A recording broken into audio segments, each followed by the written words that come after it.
Iñaki Gabilondo. Son las 8:30 de la mañana.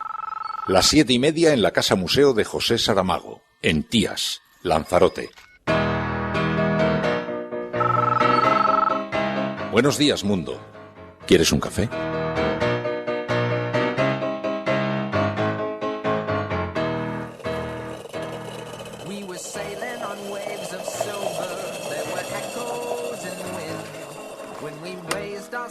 To capture them, the ship was lifted up and then it was sank.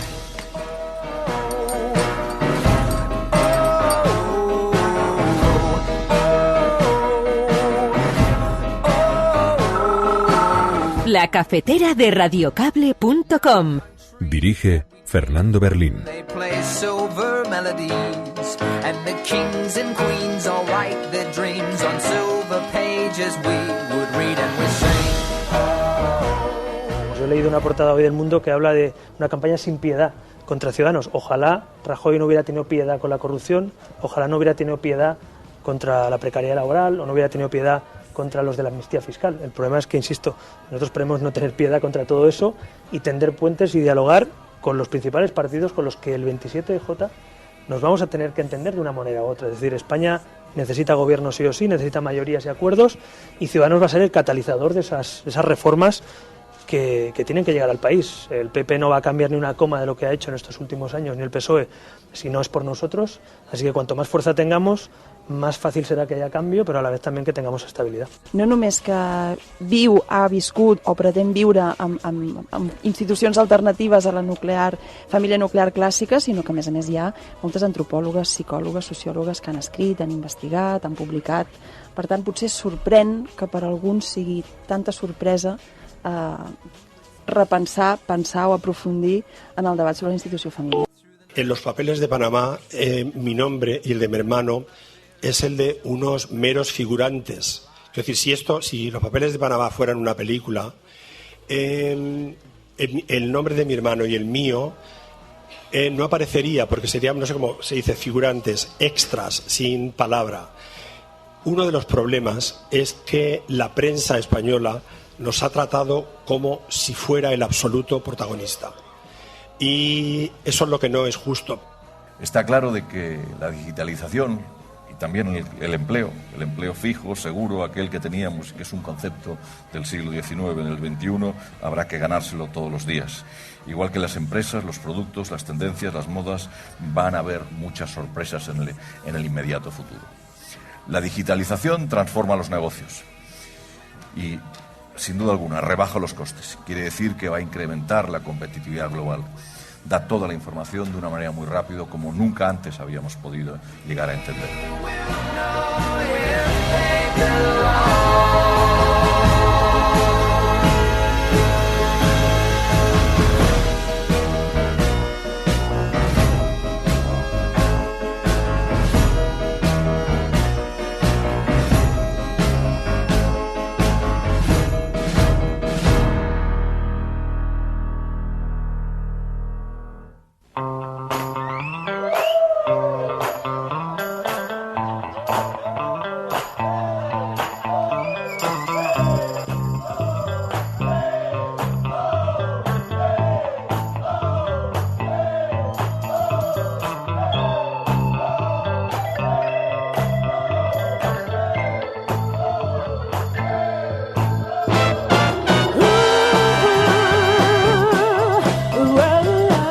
Muy buenos días, amigos, bienvenidos a La Cafetera, una mañana más, a este programa, este espacio, esta iglesia en torno a la cual nos juntamos con los miembros de la Resistencia.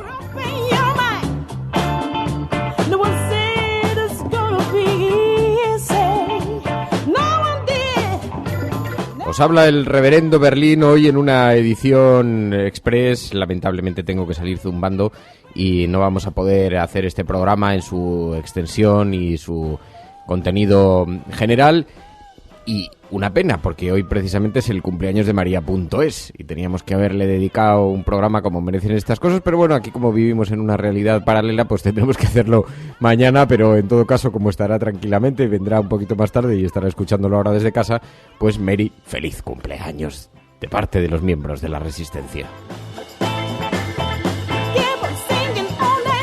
Ya he visto que habían llegado algunos mensajes al WhatsApp del programa 627-002-002, 627-002-002, con vuestros cariños y vuestros mensajes.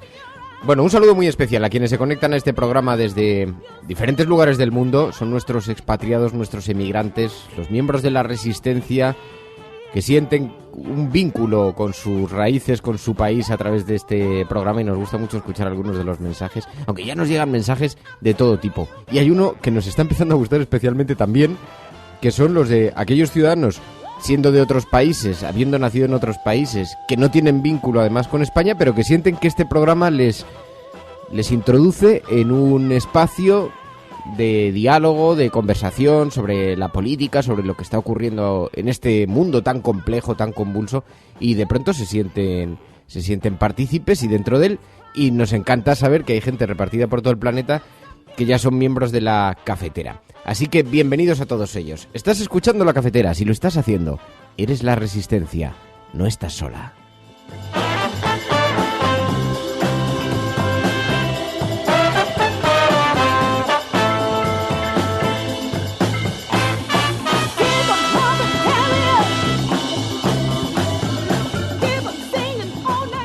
Hola Fernando, María y amigos de La Resistencia. Acabo de escuchar al gran Juan Rosell, que cada vez que habla sube el pan, decir que el contrato fijo debemos ir olvidándonos de él porque es una idea del siglo XVIII y que bueno, que habrá que ir ganándose las cosas día a día, ¿no? Como esto que te diría un manager, ¿no? De que van a salir cositas.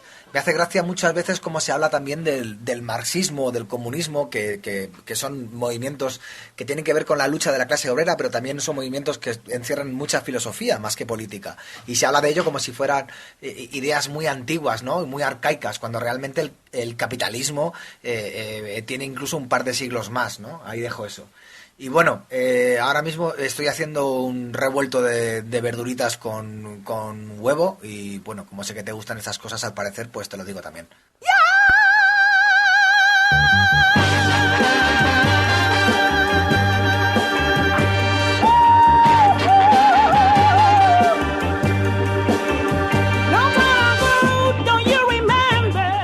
Me encontré el otro día además con un debate en televisión en esta misma dirección, que me decía, claro, es que los comunistas que ahora están alineados con Podemos, digo, hombre, dice, esas ideas antiguas, y digo, claro, pero es que eso lo diga Ciudadanos, que basa su programa político en el liberalismo, cuyo padre, John Locke, nace en 1630 y tantos. Da que pensar también, ¿no?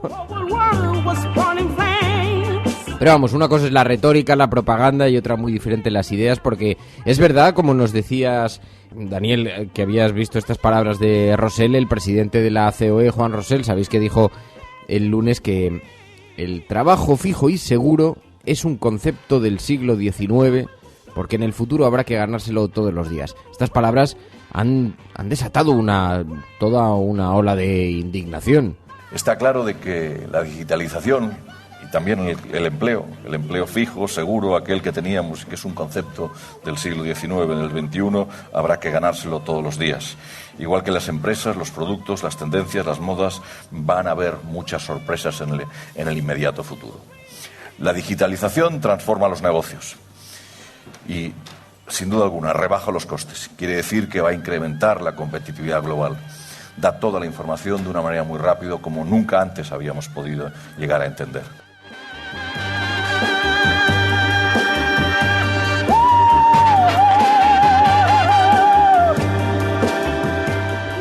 Bueno, se nos avanza cómo será el futuro, cómo se está construyendo el futuro, siendo que lo que es cierto es que se está produciendo una enorme transformación en el mundo, en todos los mecanismos laborales, en todos los tipos y las tipologías de trabajo, ¿no? Es impensable, era impensable hace 25 años que un tipo desde su casa en pijama con un café en la mano estuviera haciendo un programa de radio para el mundo. Se introducen nuevas formas de trabajo y está cambiando. Lo que pasa es que algunos están aprovechando ese cambio precisamente para impactar doblemente sobre los más débiles, ¿no? Sobre los que tienen más dificultades. Porque claro, cuando dice Rosell, están cambiando las formas de trabajo, uno lo va a tener que ganar todos los días. O cuando se nos decía, no, la edad de jubilación hay que prolongarla porque si no las cuentas van a ser insostenibles de la seguridad social, de las pensiones. Y claro, uno se pregunta, evidentemente, quienes suelen decir eso suelen estar en unas tribunas bastante privilegiadas, suelen pertenecer a las élites, ¿no? Porque María, que es una... No María Puntos ni María Deportes, sino María, que es una mujer encantadora, maravillosa, que tuvo una infancia muy difícil, que conozco, que limpia los pasillos de una de las empresas con las que me ha tocado colaborar, con una televisión, y es una de las limpiadoras de allí, y me la encuentro por las mañanas cuando llegamos a maquillaje, es muy cariñosa, muy simpática. Y claro, y me contaba un día, me dijo, es que yo tuve una infancia muy complicada, y tú vete a pedirle a alguien que tiene unos horarios laborales extenuantes, con un trabajo físico brutal, mujeres ya mayores generalmente, vete a hablarles de prolongar la edad de jubilación. O vete a hablarles de que hay que ganarse todos los días el concepto del trabajo el concepto del trabajo fijo, ¿no? Que es un concepto del siglo XIX. No. El problema es que con esa máscara de los cambios que se están produciendo en el mundo, que es evidente que se están produciendo, pero bajo esa máscara se están escondiendo otros muchos argumentos que están más relacionados con la ambición. Sí, amigos, el progreso es la máscara que utiliza la ambición para pasar desapercibida.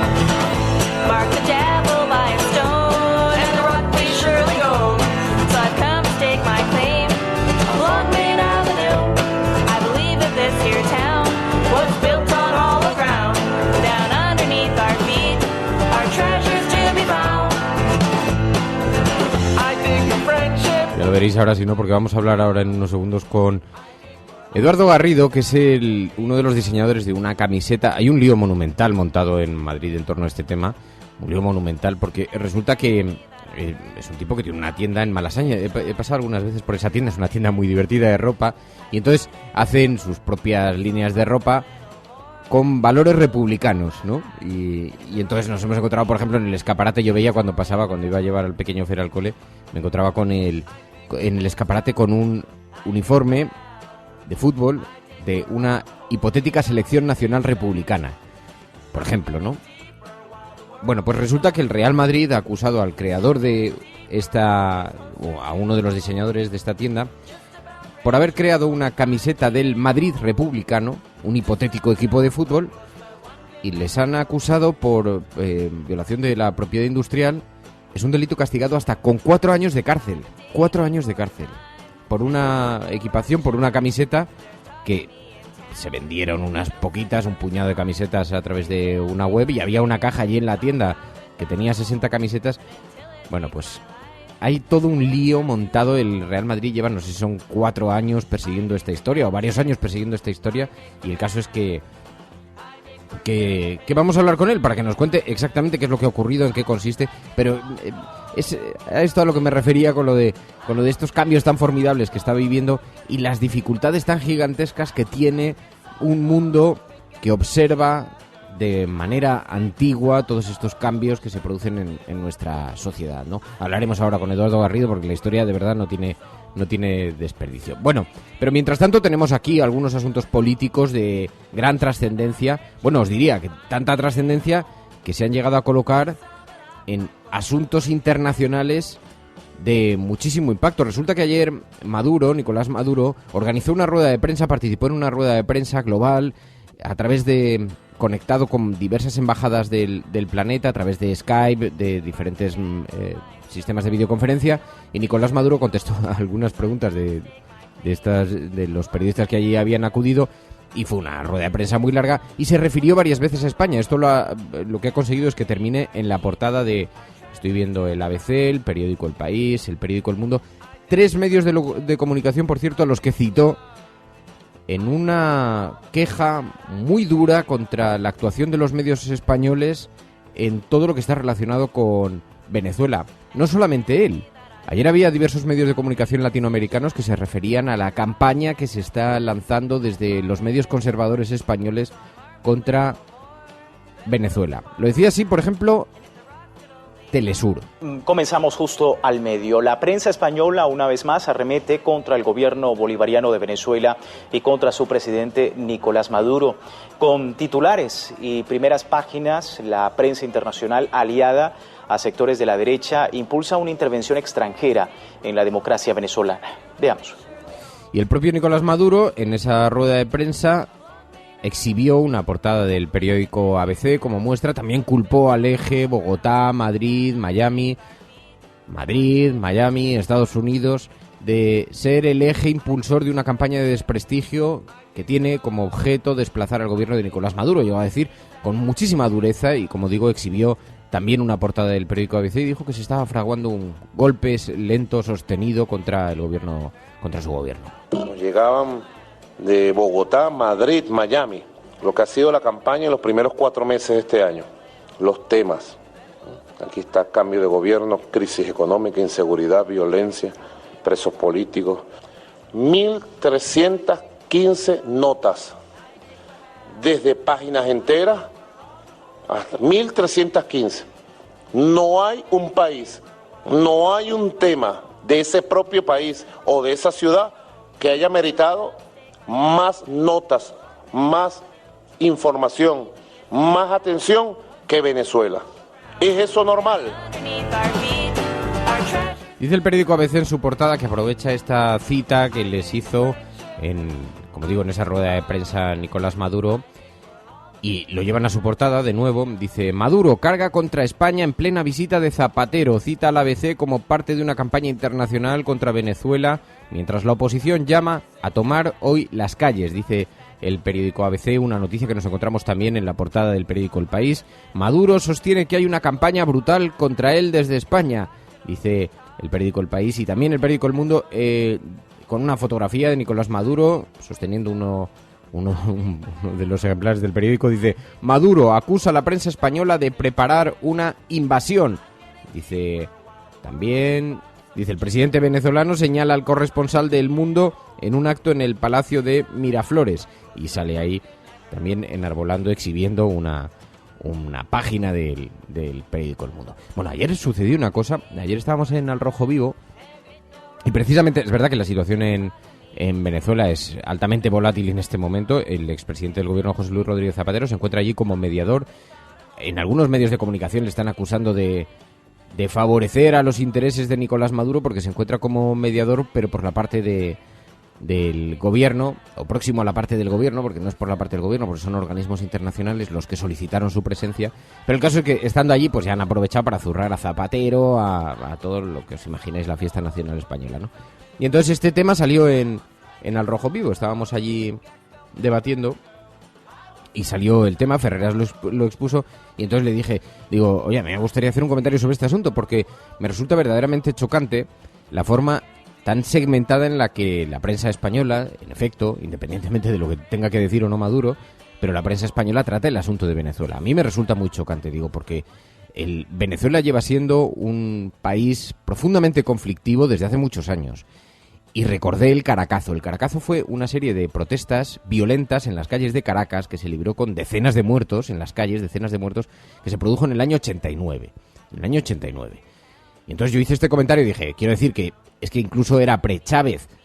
Antes de la llegada de Chávez, ya las calles de Venezuela había un enorme desequilibrio entre los ricos y los pobres, y llegó un momento en que la clase más desfavorecida saltó a las calles y se montó un incendio brutal, ¿no? Hasta el punto de que, como digo, murieron decenas de personas por las calles que todavía están reclamando justicia porque nadie ha explicado esto, ¿no? En fin, y lo manifiesto exclusivamente, porque esto obviamente no justifica nada de lo que le pueda estar ocurriendo a Venezuela, que por otro lado lo que está viviendo es una situación de desplome de los precios del petróleo que ha hecho que esas campañas que permitían, porque Venezuela ha tenido numerosísimos recursos económicos derivados de su producción de petróleo, lo que hacía que pudieran financiar importantes campañas, por ejemplo, alimentación de los desfavorecidos, unas ciertas campañas que durante un tiempo le han servido como músculo social y para intentar reducir esas desigualdades. Pero ¿qué ha pasado? Que los precios del petróleo se han desplomado, su mercado petrolífero se está viendo numerosísimos problemas, algunos de ellos también derivados de la situación interna, por corrupción, de la propia toma de algunas de las compañías, en fin, hay situaciones de inestabilidad internas muy importantes. Pero el desplome de esos precios del petróleo lo que ha provocado es que todas esas campañas sociales, la mayor parte de ellas se vengan abajo. Así que se está produciendo una enorme tensión social, ya no relacionada con lo político, sino relacionada con la propia supervivencia de los ciudadanos. Digo, eso es un intento de análisis más o menos objetivo de lo que está ocurriendo, si es que se pudiera hacer algo así en un país como Venezuela, que es imposible, porque cualquier comentario que haces se monta un incendio. Tanto es así que yo me tuve que marchar de la tertulia porque tenía una comida, y yo ya había acordado con Antonio, con Ferreras, que me iba a marchar un poquito antes. Y además se lo dije. Cuando estábamos allí, mientras yo estaba intentando hacer este argumento, yo tengo muy buena relación con Ferreras y somos muy apasionados en la política, entonces me interrumpió alguna vez, yo le interrumpí bastante a él también, dije, no, yo solo quiero reseñar que la prensa trata de forma parcial lo que está ocurriendo en Venezuela, porque recuerdo el Caracazo, año 89, y por cierto, es que Hugo Chávez no llega hasta el año 99, 10 años después. Es decir, que no se le puede acusar de estar también durante el Caracazo, ¿no? La situación de Venezuela ya era volátil antes, lo fue durante, lo será después, y la oposición no resolverá esos problemas porque está más relacionado con otros problemas, con las desigualdades, ¿no? Y ni el liberalismo lo va a resolver, la única forma de resolverlo es con una democracia fuerte y con un sistema de protección social fuerte, que en parte es lo que hizo Hugo Chávez. Y entonces, cuando yo estaba en este debate, Ferreras me interrumpió un par de veces. Después nos fuimos a una conexión y yo, cuando estábamos en plena conexión, le dije, oye, Antonio, yo me tengo que marchar, que es que no llego a la comida, y me marché. Y claro, hubo quien pensó que me habían sacado del plato a mitad, y no era así, es que yo realmente tenía una comida previa, y de hecho, además ni siquiera se produjo en un tono, fue una conversación tal, digo, pero ¿cómo estarán los ánimos encendidos que la gente ya observa por todas partes a algunos demonios? Lo que sí que es verdad, debo decir, es que cuando salí del plató y se me ocurre mirar Twitter, me encuentro con decenas de mensajes de gente que me estaba diciendo, es que no tienes ni idea de lo que ha sucedido en Venezuela, de lo que está ocurriendo, porque citas el Caracazo. A ver, ¿cuándo fue el Caracazo? Que lo citas junto a Chávez. Digo, vamos a ver, que es que el Caracazo fue 10 años antes. 10 años antes. Digo, es que ya solo tener que debatir. Bueno, es igual cuando fuera el Caracazo, porque lo haces desde los prejuicios. Digo, vamos a ver, ¿te importaba cuando era el Caracazo o lo que querías era un trofeo? O sea, esto de qué es lo que va. En fin. El caso es que es un debate en el que es imposible actuar de una forma, debatirlo de una forma racional. Hoy lo llevan, como digo, todas las portadas, lo lleva también el periódico La Razón en su portada con una fotografía de Nicolás Maduro, y lo cierto es que es indiscutible, pese a quien le pense, que el interés de la prensa española por Venezuela es desmedido, es enorme, es gigantesco. Rara vez un país latinoamericano ha tenido ese espacio en la prensa española. Y yo le diría a los amigos venezolanos, con todo el dolor de mi corazón, porque creo que la prensa española, además, siempre ha pecado precisamente de eso. El problema de la prensa española es que ha sido profundamente provinciana, muy localista. Siempre nos hemos mirado el ombligo, siempre hemos mirado hacia adentro, y nunca le ha preocupado la política internacional. Y si lleva a Venezuela a sus páginas, no es porque de pronto hayan suscitado un enorme amor por el hermano venezolano. Lo siento, la prensa conservadora no está actuando en esa dirección. Podría deciros que sí, pero no es eso lo que está pasando. Lo que está pasando es que, como ven una forma de deteriorar y de atacar a un partido político emergente que está surgiendo en España, llamado Podemos, al que se le ha acusado de filoproximidad con Venezuela, están atacando vía Venezuela a esos partidos emergentes, ¿no? Pero no es que haya un enorme interés por esa parte, porque os diré que es verdad que los españoles, nos pasa mucho con otros países latinoamericanos, nos pasa con Chile, nos pasa también con México, nos pasa con Venezuela, nos pasa con Ecuador. Tenemos una relación especial de hermandad con esos países, y es verdad, cada vez que vienen aquí tenemos una relación de proximidad y de unión gigantesca. Pero el interés de la prensa nacional me temo que no está dirigida en esa dirección, que no está observando en esa dirección. En fin, un debate, como digo, que es muy complejo, pero que hoy lleva todas las portadas de los periódicos, están ocupadas por este tema, ¿no? Aquí hay otros temas también que nos mantienen entretenidos. Nos mantienen entretenidos, por ejemplo, los papeles de Panamá. Ayer Pedro Almodóvar, que se encuentra en el Festival de Cannes, participó en una rueda de prensa y allí le hicieron una pregunta en torno a los papeles de Panamá. Pensábamos que no iba a contestar, pero lo cierto es que Pedro Almodóvar cogió el testigo e hizo una contestación. También señaló a los medios de comunicación y a la utilización que hacen los medios de comunicación del asunto de los papeles de Panamá. En los papeles de Panamá, mi nombre y el de mi hermano es el de unos meros figurantes. Es decir, si los papeles de Panamá fueran una película, el nombre de mi hermano y el mío no aparecería, porque serían, no sé cómo se dice, figurantes, extras, sin palabra. Uno de los problemas es que la prensa española nos ha tratado como si fuera el absoluto protagonista. Y eso es lo que no es justo.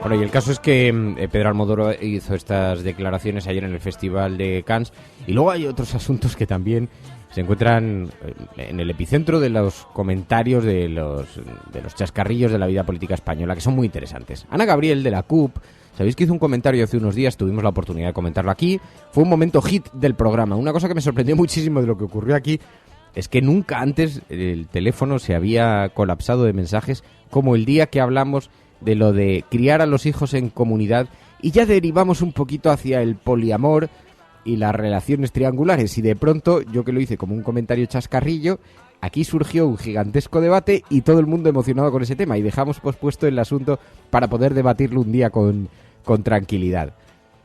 Lo haremos. Me da un poco de miedo las consecuencias, porque luego, en fin, no sé en qué puede terminar, pero lo haremos. El caso es que ayer Ana Gabriel participó en una entrevista de radio, en un programa de radio, y allí le volvieron a preguntar sobre el asunto. Un poquito si se arrepentía de las consecuencias de todo el lío que se había montado en torno a este tema de la comunidad que acoge a niños, ¿no? Como ella había sugerido como una forma de convivencia y de educación para los niños interesante, y se montó un lío, ya sabéis, todas las páginas, todos los medios de comunicación colocaron el foco sobre este asunto. Más bien por ser de la CUP, por ser de un partido político independentista, que realmente por lo que estaba diciendo, pero que como también tocaba la sensibilidad un poquito nacional católica, pues destapó toda una ola de comentarios en las tertulias. Bueno, Ana Gabriel ayer. No només que viu, ha viscut o pretén viure amb institucions alternatives a la família nuclear clàssica, sinó que a més hi ha moltes antropòlogues, psicòlogues, sociòlogues que han escrit, han investigat, han publicat.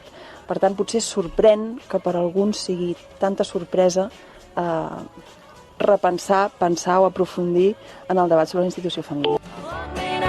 Bueno, lo que venía a decir es que no es que a ella se le hubiera ocurrido esta idea de lo de criar a los hijos en comunidad de una forma alegre, sino que es que hay numerosos sociólogos y antropólogos y educadores que han puesto el foco sobre este tema, diciendo que los niños educados en comunidad pues obtienen una serie de beneficios, y ella simplemente había colocado como un asunto privado y tal, no que estuviera proponiendo un modelo educativo basado y relacionado exclusivamente con eso, ¿no? No era una propuesta, era un comentario personal y de pronto se montó todo un incendio. Bueno, el caso es que este mismo comentario de Ana Gabriel ya hoy he visto que lo estaban lanzando las agencias, así que sospecho que a lo largo de la jornada de hoy volveremos a la carga sobre este asunto, que por otro lado es un asunto muy interesante y muy divertido de debatir.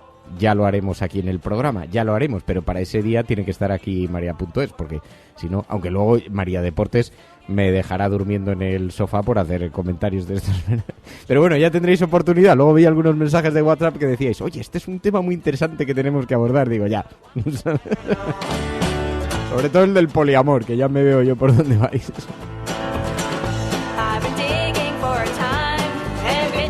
Bueno, y otra de las polémicas del día tuvo que ver con Albert Rivera ayer. Sabéis que cuando hicimos el repaso de la prensa nacional ayer nos encontramos con que el Partido Popular amenazaba con comenzar una campaña sin piedad contra Ciudadanos. Esto lo decía el periódico El Mundo. Y Rivera ayer le preguntaron y contestó sobre esto. Yo he leído una portada hoy del Mundo que habla de una campaña sin piedad contra Ciudadanos. Ojalá Rajoy no hubiera tenido piedad con la corrupción, ojalá no hubiera tenido piedad contra la precariedad laboral o no hubiera tenido piedad contra los de la amnistía fiscal. El problema es que, insisto, nosotros esperemos no tener piedad contra todo eso y tender puentes y dialogar con los principales partidos con los que el 27J nos vamos a tener que entender de una manera u otra. Es decir, España necesita gobierno sí o sí, necesita mayorías y acuerdos, y Ciudadanos va a ser el catalizador de esas reformas que tienen que llegar al país. El PP no va a cambiar ni una coma de lo que ha hecho en estos últimos años, ni el PSOE, si no es por nosotros. Así que cuanto más fuerza tengamos, más fácil será que haya cambio, pero a la vez también que tengamos estabilidad. Tu colaboración es importante. Ayúdanos retuiteando la dirección de este programa. Hagamos que se nos oiga. Hagamos que se nos conozca. Radiocable.com.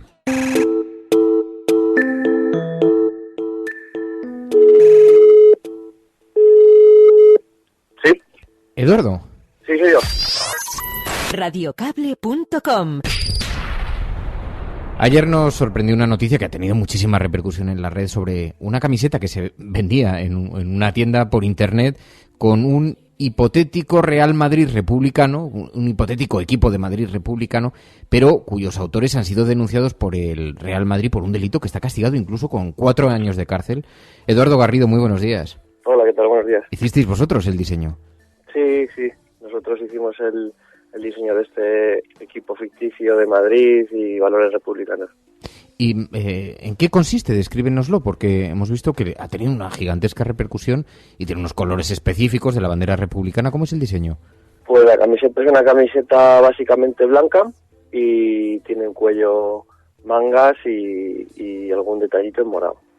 El morado republicano. ¿Se vendía por internet?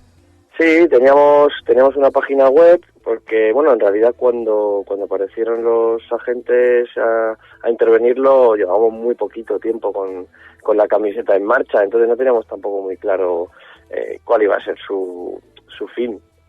Sabemos cuál era su inicio, que era una manera de reivindicar entre un grupo de personas republicanas ciertos valores en un equipo de Madrid. Entonces no nos había dado mucho tiempo a definir cómo íbamos a distribuir la camiseta realmente. Claro, porque hubo una instrucción en el juzgado, la causa es archivada, el propio juez lo que decía es que reprochaba incluso al club que se quisiera apropiar del término Madrid y que no distinguiese entre monarquía y república, que son valores antagónicos. Venía a decir algo así, era bastante contundente, ¿no? Sí, la verdad que quería el juez en todo momento dejar claro que ahí había alguna especie de confusión por parte del Real Madrid en cuanto a que Madrid Republicano Club de Fútbol y Real Madrid Club de Fútbol pues poco tenían que ver, y sobre todo en lo que se alzaba la camiseta, que en una manga tiene un bordado con el rechazo al fútbol moderno, en la espalda lleva la bandera republicana, está ausente de cualquier alegoría a la monarquía como puede ser el Real Madrid. No tiene ninguna leyenda que ponga Real Madrid. Entonces era como que lo veía un poquito forzado allí en sala, incluso el juez, sí. ¿Cuántas se vendieron? Porque sospecho que no se venderían muchas, ¿no? No, muy poquitas. De hecho, ya te digo que estábamos recién empezaba la iniciativa y lo que se intervinieron fueron 66 camisetas. O sea que es muy baja escala, es una especie de anécdota en ese momento, y creo que ahora ha tenido un efecto inverso por la denuncia del Madrid en sí, pero ya sobre todo cuando el juez archiva que lo quiera, bueno, que se haga un recurso y quieran seguir con el tema de la Audiencia Provincial de Madrid. El Madrid ha recurrido, aluden a un delito de propiedad industrial. Claro, ¿os preocupa esto? Porque ¿qué esperáis que pase? ¿Qué podría suceder? Pues es preocupante porque es un delito penal que tiene un alcance hasta 4 años de prisión. Entonces, parece más que un grupo de personas hayan hecho una versión, una parodia de un equipo republicano ficticio, parece más bien un caso de competencia desleal entre mafias o de falsificadores internacionales, y la intervención de la policía así, con su rapidez y su contundencia, así lo pareció. Así que bueno, es una especie de indefensión bastante seria la que se siente cuando atacan con todo y con todo el peso de la ley, que sí, evidentemente hay una ley que puede proteger su imagen, pero que no es totalmente desproporcionado si ellos consideran que ha habido algún agravio. Incluso nosotros les propusimos en una especie de trato de nosotros detener la actividad, parar la web, destruir las camisetas, incluso una compensación económica. Así que no creo que sea su motivación única el hecho de proteger su marca, porque su marca estaba totalmente protegida. Nos decidimos a parar con la actividad cuando vimos el volumen que podía alcanzar. Para nosotros no es normal, somos una gente sencilla, con el que no tenemos habitualmente combates a este nivel con el Real Madrid, ni solemos ir a audiencias nacionales a declarar, o sea que se nos venía un poquito grande el tema así. El caso es que han provocado el efecto, no sé si era el que perseguían, pero han provocado un efecto Streisand en la red, porque hay muchísima... Lo que perseguíais era, decía el propio juez, una ficción con el fin de divulgar los valores republicanos, ¿no? De contenido republicano. Sí, bueno, ya lo hemos hecho otras veces con la camiseta de la selección republicana. Es otra ficción, es una supuesta selección en una versión republicana, con los colores republicanos en la camiseta, y bueno, al final sirve para, a través del fútbol, que es una herramienta muy bonita, que ha tenido siempre la gente a su alcance, utilizarlo para reivindicar otros valores que ahora mismo pues no se tienen en el fútbol, y es una cosa bonita. Es una pena que lo empañen con esto, pero bueno, al final al cabo es lo que estás diciendo tú, Fernando, que han conseguido el efecto Streisand. O sea, se está enterando mucha gente de la reivindicación de la República a través del fútbol, porque es esto, el fútbol al final lo que mueve, son pasiones y son un volumen muy grande de información y de reacciones. Conozco la camiseta a la que te refieres de la selección republicana, porque el hecho es que vuestra tienda está en Malasaña. He pasado muchísimas veces por delante de la tienda. Estaba en el escaparate, era muy visible esta camiseta de la selección, de una hipotética selección republicana, y de hecho ha habido algún político que la ha llevado en un gesto así de mostrarlo, ¿no? Oye, pues te agradezco muchísimo, Eduardo, que hayas atendido esta llamada, y os deseo muchísima suerte. Nos parece enormemente preocupante lo que está ocurriendo, pero nos parecía muy interesante este caso tan significativo, ¿no? Eduardo, muchísimas gracias y muy buena suerte. Nada, muchas gracias a ti por ese apoyo. Y nada, vemos en qué termina esto. Muchas gracias, Fernando. Radiocable.com.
Bueno, y dentro del programa también hacemos un apartado especial, sabéis, para las portadas de los digitales, que con frecuencia se encuentran a enorme distancia de las portadas de los grandes medios impresos. Por eso diferenciamos entre la agenda setting y la agenda de la cafetera. Hoy vemos en la portada de lamarea.com: Greenpeace se sube a las Torres Kio de Madrid contra el TTIP. 6 activistas se encaramaron el martes a las Torres Kio. Estuvieron 11 horas. 11 horas, ¿os acordáis que hablamos con Juanma, con uno de ellos que estaba en ese momento en plena ascensión, y estuvieron durante 11 horas, fueron identificados por la policía, y después de esas 11 horas, por cierto, que nos llegó un mensaje, como habíamos conectado con ellos en directo... Hola, cafetera. Bueno, os hablo desde Plaza de Castilla, estoy mirando cómo despliega Greenpeace su pancarta de TTIP, y nada, pues quería deciros que gracias a vosotros, a que habláis de estos temas en vuestro programa, a María y a ti, Fernando, se despierta un poco esa inquietud de querer cubrir o querer presenciar un momento como este, ¿no? De reivindicación y de protesta contra un tratado que se va a cargar nuestros derechos. Así que bueno, enhorabuena por el programa y muchas gracias. Pues muchas gracias a ti por el mensaje, porque nos hizo mucha ilusión cuando lo escuchamos. Me gustan mucho los mensajes porque siempre pienso, digo, habrá quien llegue después a la oficina, vea alguno de los temas que hemos tratado y diga, pues esto ya lo hemos hablado esta mañana en la cafetera, y lo presentáis como si fuera nuevo. Entonces me hace mucha ilusión, se lo dije a María, y de pronto María me reenvió el mensaje y me dijo, este te va a gustar. Y efectivamente me hace mucha ilusión. Así que, bueno, eso en la portada de lamarea.com recogen este asunto. También en el diario.es Púnica, el testimonio de Marjaliza, la confesión de Marjaliza pone a prueba las promesas de regeneración de Cristina Cifuentes. El ex socio de Granados responsabilizó al consejero de Medio Ambiente, Jaime González Taboada, del amaño de obras en la comunidad entre 2007 y 2011. Bueno, hay que decir que Cristina Cifuentes lo que tiene es mucho postureo, y Ciudadanos mucho postureo en torno a su acuerdo de gobierno con Cristina Cifuentes, porque que esto iba a estallar era perfectamente conocido incluso antes de las elecciones. Cuando se vio las listas que iba a llevar Cristina Cifuentes, así que ahora que no hagan trampas diciendo no, que es que ellos reaccionan rápido ante la corrupción, porque no es verdad. Cuando llevaban las listas, os acordáis que entrevistamos aquí a José Manuel López, al candidato de Podemos, y ya dijo: hay varios nombres de los que salen en las listas de Cristina Cifuentes que van a terminar imputados, porque ya se conocen algunas de sus actuaciones y ya la policía ya han sido publicadas incluso en la prensa, y aún así fueron nombrados por Cristina Cifuentes, así que hay mucho postureo por su parte y veremos a ver con todo esto de la reacción a la corrupción, ¿no? Infolibre, el socio de Granados sostiene que Aguirre fue informada del proyecto para un pelotazo de la Púnica en Valdemoro, dice Infolibre. Y también en la portada de Público.es, la Guardia Civil investiga las denuncias de la empleada del canal de Isabel II, en las que la UDEF no vio delito. Y también una nota: Juan Carlos I sentía emoción por la dictadura argentina. Distintos documentos revelan que el monarca mantuvo una estrecha relación con el régimen que encabezaba el siniestro Jorge Rafael Videla. En una conversación con un enviado del dictador, aseguró que España sería su más claro y leal amigo. ¿Cómo es la historia, ¿Cómo es la historia cuando miramos hacia atrás y tenemos acceso a los documentos? Por eso hay tanto interés en que no se vean los documentos, claro. Dice Público, además: el cerebro de la Púnica tras el chivatazo. Llenamos 3 carros de Carrefour y los quemamos. Marjaliza declara ante el juez que el otro hombre fuerte del gobierno de Aguirre se llevaba el 20% del importe de las operaciones inmobiliarias en Valdemoro. Granados decía por dónde iba el lápiz para recalificar y enriquecernos. Y este es el país que tenemos y nos permitimos ir dando lecciones al resto del mundo. Y así nos van las cosas. Bueno, mañana volvemos ya con el formato convencional. Muchísimas gracias a todos por vuestra compañía. Un saludo muy especial para María, que estará escuchando esto. María.es, feliz cumpleaños. Yo te veo en un ratito. Adiós, pasadlo bien. Que disfrutéis. Si estás escuchando esto, eres La Resistencia. Y no estás solo. A quien está escuchando esto, si lo estás haciendo, eres La Resistencia y no estás solo. Buenos días, buenas tardes o buenas noches.